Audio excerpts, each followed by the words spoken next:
Chapter 3. Deep Work is Meaningful. Rick Furr is a blacksmith. He specializes in ancient and medieval metalworking practices, which he painstakingly recreates in his shop, Door County Forge Works. I do all my work by hand and use tools that multiply my force without limiting my creativity or interaction with the material, he explains in his artist statement. What may take me 100 blows by hand can be accomplished in one by a large swaging machine. This is the antithesis of my goal, and to that end all my work shows evidence of the two hands that made it. A 2012 PBS documentary provides a glimpse into Furr's world. We learn that he works in a converted barn in Wisconsin farm country, not far inland from the scenic Sturgeon Bay of Lake Michigan. Furr often leaves the barn doors open to vent the heat of the forges, one suspects, his efforts framed by farm fields stretching to the horizon. The setting is idyllic, but the work can seem, at first encounter, brutish. In the documentary, Furr is trying to recreate a Viking-era sword. He begins by using a 1,500-year-old technique to smelt crucible steel, an unusually pure, for the period, form of the metal. The result is an ingot, not much bigger than 3 or 4 stacked smartphones. This dense ingot must then be shaped and polished into a long and elegant sword blade. This part, the initial breakdown, is terrible, Furr says to the camera as he methodically heats the ingot, hits it with a hammer, turns it, hits it, then puts it back in the flames to start over. The narrator reveals that it will take 8 hours of this hammering to complete the shaping. As you watch Furr work, however, the sense of the labor shifts. It becomes clear that he's not drearily whacking at the metal like a miner with a pickaxe. Every hit, though forceful, is carefully controlled. He peers intently at the metal through thin-framed intellectual glasses, which seem out of place perched above his heavy beard and broad shoulders, turning it just so for each impact. You have to be very gentle with it, or you will crack it, he explains. After a few more hammer strikes, he adds, you have to nudge it. Slowly it breaks down. Then you start to enjoy it. At one point, about halfway through the smithing, after Furr has finished hammering out the desired shape, he begins rotating the metal carefully in a narrow trough of burning charcoal. As he stares at the blade, something clicks. It's ready. He lifts the sword, red with heat, holding it away from his body as he strides swiftly toward a pipe filled with oil and plunges in the blade to cool it. After a moment of relief that the blade did not crack into pieces, a common occurrence at this step, Furr pulls it from the oil.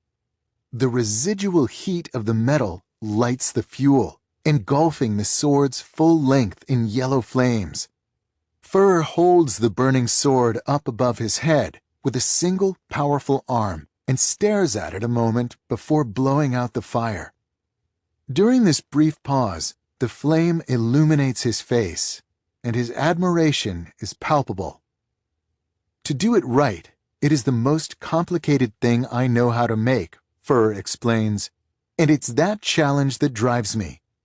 I don't need a sword, but I have to make them. Rick Furr is a master craftsman whose work requires him to spend most of his day in a state of depth. Even a small slip in concentration can ruin dozens of hours of effort. He's also someone who clearly finds great meaning in his profession. This connection between deep work and a good life is familiar and widely accepted when considering the world of craftsmen. The satisfactions of manifesting oneself concretely in the world through manual competence have been known to make a man quiet and easy, explains Matthew Crawford, and we believe him. But when we shift our attention to knowledge work, this connection is muddied. Part of the issue is clarity. Craftsmen like Furr tackle professional challenges that are simple to define but difficult to execute, a useful imbalance when seeking purpose. Knowledge work exchanges this clarity for ambiguity. It can be hard to define exactly what a given knowledge worker does and how it differs from another. On our worst days, it can seem that all knowledge work boils down to the same exhausting roil of emails and PowerPoint, with only the charts used in the slides differentiating one career from another. Furrer himself identifies this blandness when he writes, "The world of information superhighways and cyberspace has left me rather cold and disenchanted." Another issue muddying the connection between depth and meaning in knowledge work is the cacophony of voices attempting to convince knowledge workers to spend more time engaged in shallow activities. As elaborated in the last chapter, we live in an era where anything internet-related is understood by default to be innovative and necessary. Depth-destroying behaviors such as immediate email responses and an active social media presence are lauded, while avoidance of these trends generates suspicion. No one would fault Rick Furrer for not using Facebook. But if a knowledge worker makes this same decision, then he's labeled an eccentric, as I've learned from personal experience. Just because this connection between depth and meaning is less clear in knowledge work, however, doesn't mean that it's non-existent. The goal of this chapter is to convince you that deep work can generate as much satisfaction in an information economy as it so clearly does in a craft economy. In the sections ahead, I'll make 3 arguments to support this claim. These arguments roughly follow a trajectory from the conceptually narrow to broad, starting with a neurological perspective, moving to the psychological, and ending with the philosophical. I'll show that regardless of the angle from which you attack the issue of depth and knowledge work, it's clear that by embracing depth over shallowness, you can tap the same veins of meaning that drive craftsmen like Rick Furrer. The thesis of this final chapter in Part 1, therefore, is that a deep life is not just economically lucrative, but also a life well lived. A neurological argument for depth. The science writer Winfred Gallagher stumbled onto a connection between attention and happiness after an unexpected and terrifying event, a cancer diagnosis. Not just cancer, she clarifies, but a particularly nasty, fairly advanced kind. As Gallagher recalls in her 2009 book, Wrapped, as she walked away from the hospital after the diagnosis, she formed a sudden and strong intuition. This disease wanted to monopolize my attention, but as much as possible, I would focus on my life instead. The cancer treatment that followed was exhausting and terrible, but Gallagher couldn't help noticing, in that corner of her brain honed by a career in non-fiction writing, that her commitment to focus on what was good in her life, movies, walks, and a 6:30 martini, worked surprisingly well. Her life during this period should have been mired in fear and pity, but it was instead, she noted, often quite pleasant. Her curiosity piqued, Gallagher set out to better understand the role that attention, that is, what we choose to focus on and what we choose to ignore, plays in defining the quality of our life. After 5 years of science reporting, she came away convinced that she was witness to a grand, unified theory of the mind. Like fingers pointing to the moon, other diverse disciplines, from anthropology to education, behavioral economics to family counseling, similarly suggest that the skillful management of attention is the sine qua non of the good life and the key to improving virtually every aspect of your experience. This concept upends the way most people think about their subjective experience of life. We tend to place a lot of emphasis on our circumstances, assuming that what happens to us, or fails to happen, determines how we feel. From this perspective, the small-scale details of how you spend your day aren't that important, because what matters are the large-scale outcomes, such as whether or not you get a promotion or move to that nicer apartment. According to Gallagher, decades of research contradict this understanding. Our brains instead construct our worldview based on what we pay attention to. If you focus on a cancer diagnosis, you and your life become unhappy and dark. But if you focus instead on an evening martini, you and your life become more pleasant, even though the circumstances in both scenarios are the same. As Gallagher summarizes, who you are, what you think, feel, and do, what you love, is the sum of what you focus on. In Wrapped, Gallagher surveys the research supporting this understanding of the mind. She cites, for example, the University of North Carolina psychologist Barbara Fredrickson, a researcher who specializes in the cognitive appraisal of emotions. After a bad or disrupting occurrence in your life, Fredrickson's research shows what you choose to focus on exerts significant leverage on your attitude going forward. These simple choices can provide a reset button to your emotions. She provides the example of a couple fighting over inequitable splitting of household chores. Rather than continuing to focus on your partner's selfishness and sloth, she suggests, you might focus on the fact that at least a festering conflict has been aired, which is the first step toward a solution to the problem and to your improved mood. This seems like a simple exhortation to look on the bright side, but Fredrickson found that skillful use of these emotional leverage points can generate a significantly more positive outcome after negative events. Scientists can watch this effect in action all the way down to the neurological level. Stanford psychologist Laura Carstensen, to name one such example, used an fMRI scanner to study the brain behavior of subjects presented with both positive and negative imagery. She found that for young people, their amygdala, a center of emotion, fired with activity at both types of imagery.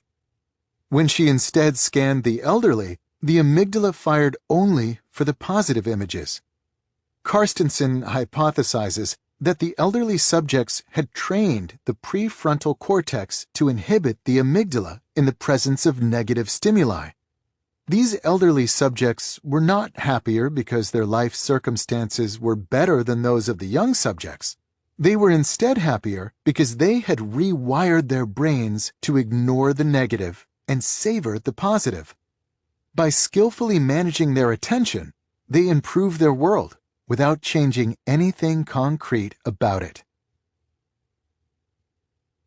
We can now step back and use Gallagher's grand theory to better understand the role of deep work in cultivating a good life. This theory tells us that your world is the outcome of what you pay attention to.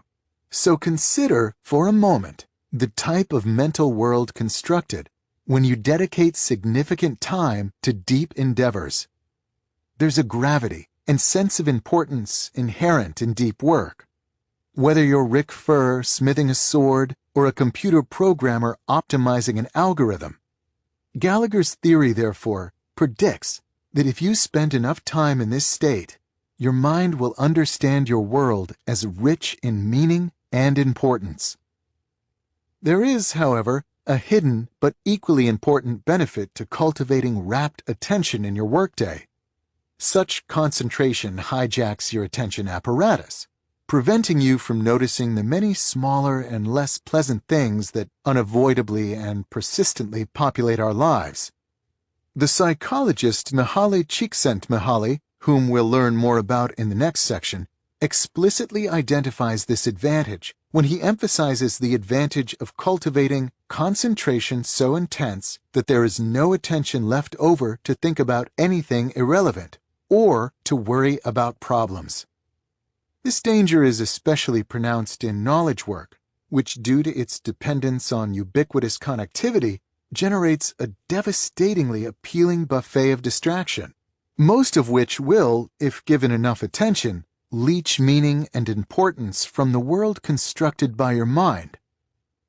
To help make this claim more concrete, I'll use myself as a test case.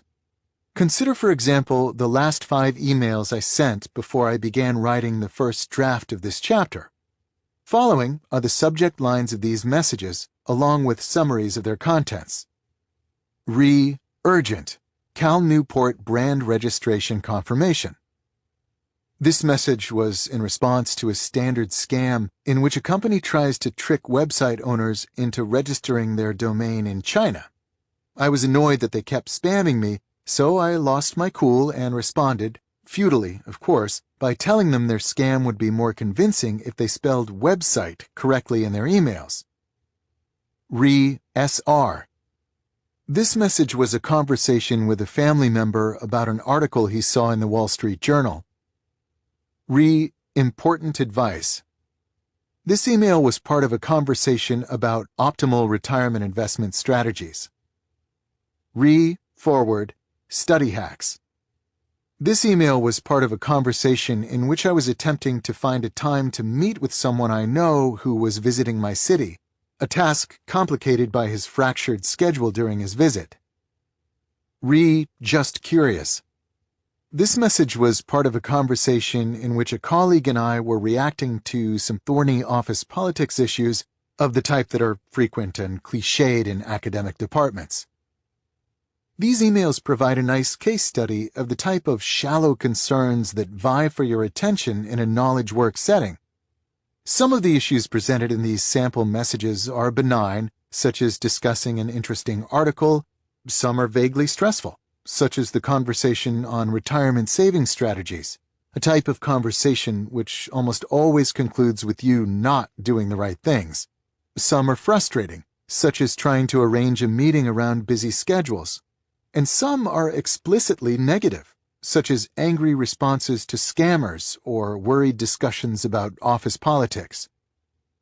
Many knowledge workers spend most of their working day interacting with these types of shallow concerns. Even when they're required to complete something more involved, the habit of frequently checking inboxes ensures that these issues remain at the forefront of their attention.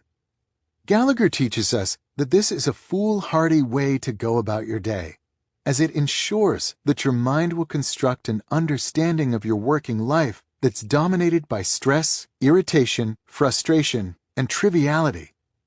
The world represented by your inbox, in other words, isn't a pleasant world to inhabit. Even if your colleagues are all genial and your interactions are always upbeat and positive, by allowing your attention to drift over the seductive landscape of the shallow, you run the risk of falling into another neurological trap identified by Gallagher. 5 years of reporting on attention have confirmed some home truths, Gallagher reports. Among them is the notion that the idle mind is the devil's workshop. When you lose focus, your mind tends to fix on what could be wrong with your life instead of what's right. A workday driven by the shallow, from a neurological perspective, is likely to be a draining and upsetting day, even if most of the shallow things that capture your attention seem harmless or fun. The implication of these findings is clear. In work, and especially knowledge work, to increase the time you spend in a state of depth is to leverage the complex machinery of the human brain in a way that, for several different neurological reasons, maximizes the meaning and satisfaction you'll associate with your working life. After running my tough experiment with cancer, I have a plan for living the rest of my life, Gallagher concludes in her book. I'll choose my targets with care, then give them my rapt attention. In short, I'll live the focused life because it's the best kind there is. We'd be wise to follow her lead. A psychological argument for depth. Our second argument for why depth generates meaning comes from the work of one of the world's best-known and most misspelled psychologists, Mihaly Csikszentmihalyi. In the early 1980s, Csikszentmihalyi, working with Reed Larson, a young colleague at the University of Chicago, invented a new technique for understanding the psychological impact of everyday behaviors. At the time, it was difficult to accurately measure the psychological impact of different activities. If you brought someone into a laboratory and asked her to remember how she felt at a specific point many hours ago, she was unlikely to recall. If you instead gave her a diary and asked her to record how she felt throughout the day, she wouldn't be likely to keep up the entries with diligence. It's simply too much work. Csikszentmihalyi and Larson's breakthrough was to leverage new technology, for the time, to bring the question to the subject right when it mattered. In more detail, they outfitted experimental subjects with pagers. These pagers would beep at randomly selected intervals. In modern incarnations of this method, smartphone apps play the same role. When the beeper went off, the subjects would record what they were doing at the exact moment and how they felt. In some cases, they would be provided with a journal in which to record this information, while in others they would be given a phone number to call to answer questions posed by a field worker. Because the beeps were only occasional but hard to ignore, the subjects were likely to follow through with the experimental procedure. And because the subjects were recording responses about an activity at the very moment they were engaged in it, the responses were more accurate.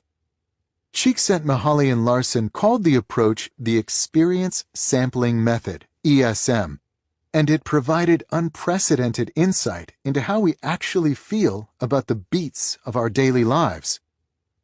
Among many breakthroughs, Csikszentmihalyi's work with ESM helped validate a theory he had been developing over the preceding decade. The best moments usually occur when a person's body or mind is stretched to its limits in a voluntary effort to accomplish something difficult and worthwhile. Csikszentmihalyi calls this mental state flow, a term he popularized with a 1990 book of the same title. At the time, this finding pushed back against conventional wisdom. Most people assumed, and still do, that relaxation makes them happy. We want to work less and spend more time in the hammock. But the results from Csikszentmihalyi's ESM studies reveal that most people have this wrong. Ironically, he writes, jobs are actually easier to enjoy than free time because, like flow activities, they have built-in goals, feedback rules, and challenges, all of which encourage one to become involved in one's work, to concentrate, and lose oneself in it. Free time, on the other hand, is unstructured and requires much greater effort to be shaped into something that can be enjoyed. When measured empirically, people were happier at work and less happy relaxing than they suspected. And as the ESM studies confirmed, the more such flow experiences that occur in a given week, the higher the subject's life satisfaction. Human beings, it seems, are at their best when immersed deeply in something challenging. There is, of course, overlap between the theory of flow and the ideas of Winifred Gallagher, highlighted in the last section. Both point toward the importance of depth over shallowness, but they focus on two different explanations for this importance. Gallagher's writing emphasizes that the content of what we focus on matters. If we give rapt attention to important things, and therefore also ignore shallow, negative things, we'll experience our working life as more important and positive. Csikszentmihalyi's theory of flow, by contrast, is mostly agnostic to the content of our attention. Though he would likely agree with the research cited by Gallagher, his theory notes that the feeling of going deep is, in itself, very rewarding. Our minds like this challenge, regardless of the subject. The connection between deep work and flow should be clear. Deep work is an activity well suited to generate a flow state. The phrases used by Csikszentmihalyi to describe what generates flow include notions of stretching your mind to its limits, concentrating, and losing yourself in an activity, all of which also describe deep work. And, as we just learned, flow generates happiness. Combining these two ideas, we get a powerful argument from psychology in favor of depth. Decades of research stemming from Csikszentmihalyi's original ESM experiments validate that the act of going deep orders the consciousness in a way that makes life worthwhile. Csikszentmihalyi even goes so far as to argue that modern companies should embrace this reality, suggesting that jobs should be redesigned so that they resemble as closely as possible flow activities. Noting, however, that such a redesign would be difficult and disruptive. See, for example, my arguments from the previous chapter.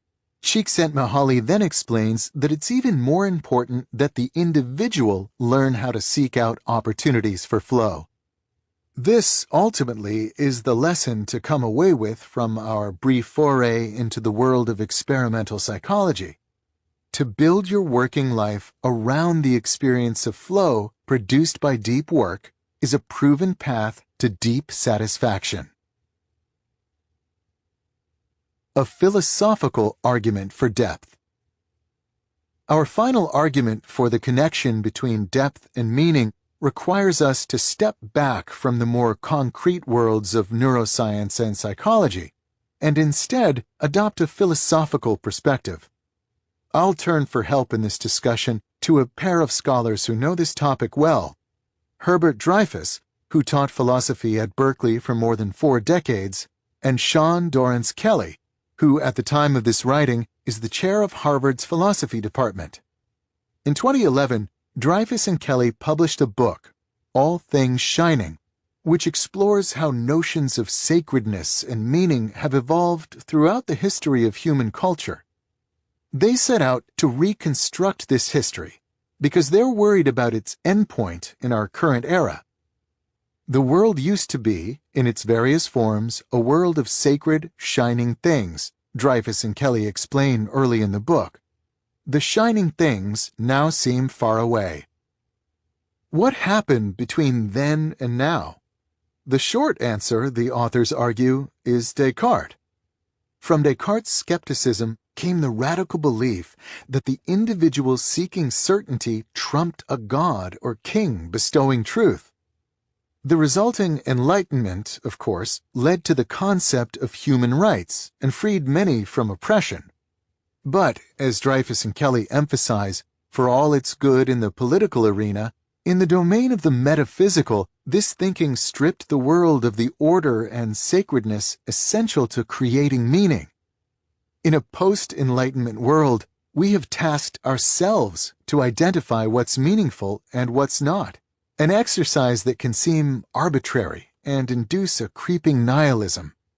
The Enlightenment's metaphysical embrace of the autonomous individual leads not just to a boring life, Dreyfus and Kelly worry, it leads, almost inevitably, to a nearly unlivable one.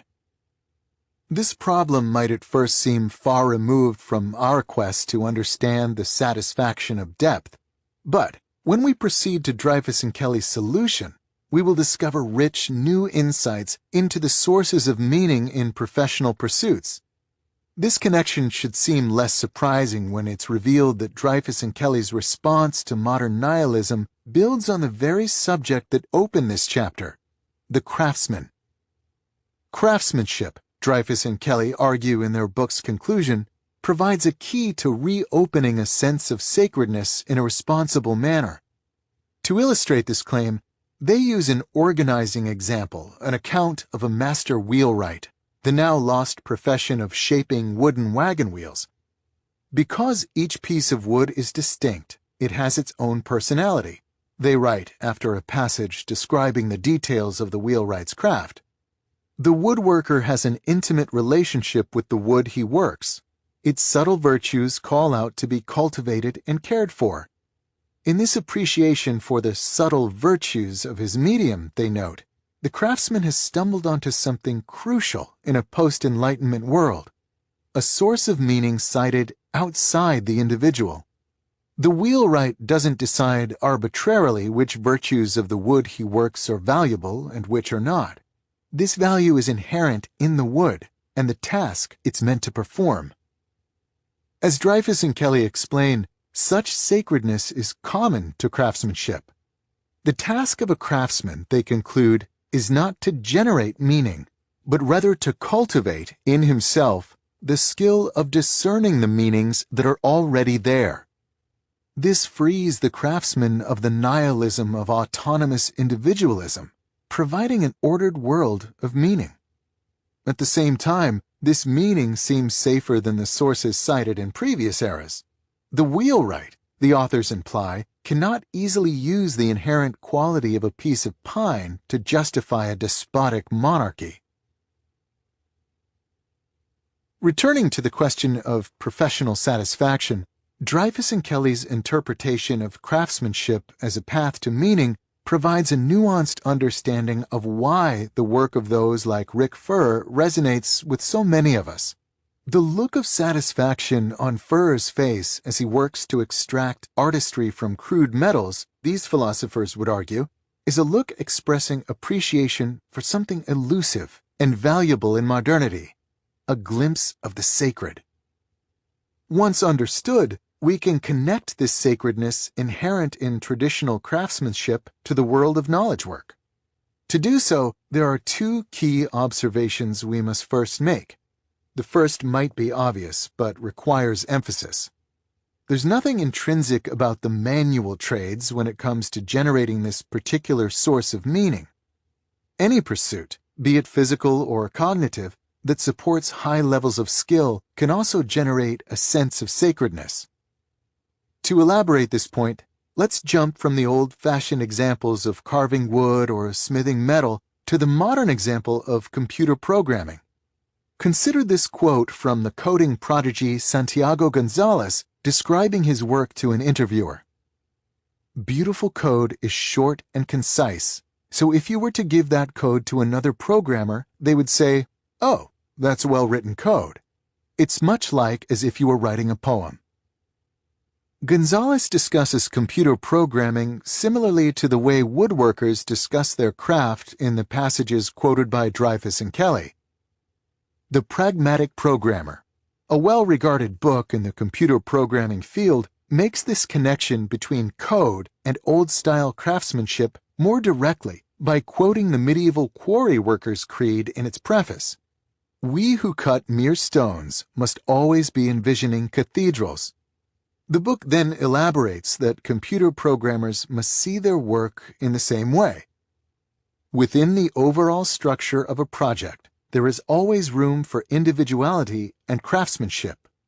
100 years from now, our engineering may seem as archaic as the techniques used by medieval cathedral builders seem to today's civil engineers, while our craftsmanship will still be honored. You don't, in other words, need to be toiling in an open-air barn for your efforts to be considered the type of craftsmanship that can generate Dreyfus and Kelly's meaning. A similar potential for craftsmanship can be found in most skilled jobs in the information economy.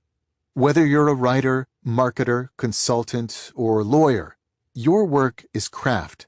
And if you hone your ability and apply it with respect and care, then, like the skilled wheelwright, you can generate meaning in the daily efforts of your professional life.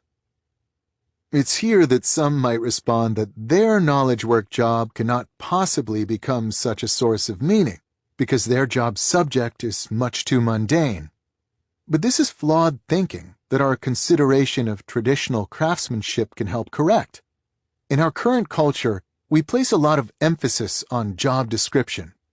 Our obsession with the advice to follow your passion, the subject of my last book, for example, is motivated by the flawed idea that what matters most for your career satisfaction is the specifics of the job you choose. In this way of thinking, there are some rarefied jobs that can be a source of satisfaction, perhaps working in a nonprofit or starting a software company, while all others are soulless and bland. The philosophy of Dreyfus and Kelly frees us from such traps. The craftsmen they cite don't have rarefied jobs. Throughout most of human history, to be a blacksmith or a wheelwright wasn't glamorous. But this doesn't matter, as the specifics of the work are irrelevant. The meaning uncovered by such efforts is due to the skill and appreciation inherent in craftsmanship, not the outcomes of their work. Put another way, a wooden wheel is not noble, but its shaping can be. The same applies to knowledge work. You don't need a rarefied job. You need instead a rarefied approach to your work. The second key observation about this line of argument is that cultivating craftsmanship is necessarily a deep task, and therefore requires a commitment to deep work. Recall that I argued in Chapter 1 that deep work is necessary to hone skills and to then apply them at an elite level, the core activities in craft. Deep work, therefore, is key to extracting meaning from your profession in the manner described by Dreyfus and Kelly. It follows that to embrace deep work in your own career and to direct it toward cultivating your skill is an effort that can transform a knowledge work job from a distracted, draining obligation into something satisfying, a portal to a world full of shining, wondrous things. Homo sapiens depensis. The first two chapters of Part 1 were pragmatic. They argued that deep work is becoming increasingly valuable in our economy, at the same time that it also is becoming increasingly rare for somewhat arbitrary reasons. This represents a classic market mismatch. If you cultivate this skill, you'll thrive professionally. This final chapter, by contrast, has little to add to this practical discussion of workplace advancement, and yet it's absolutely necessary for these earlier ideas to gain traction. The sections ahead describe a rigorous program for transforming your professional life into one centered on depth. This is a difficult transition, and as with many such efforts, well-reasoned, pragmatic arguments can motivate you only to a certain point. Eventually, the goal you pursue needs to resonate at a more human level. This chapter argues that when it comes to the embrace of depth, such resonance is inevitable. Whether you approach the activity of going deep from the perspective of neuroscience, psychology, or lofty philosophy, these paths all seem to lead back to a connection between depth and meaning. It's as if our species has evolved into one that flourishes in depth and wallows in shallowness, becoming what we might call Homo sapiens depensis. I earlier quoted Winifred Gallagher, the converted disciple of depth, saying, "I'll live the focused life, because it's the best kind there is." This is perhaps the best way to sum up the argument of this chapter and of Part 1 more broadly. A deep life is a good life, any way you look at it.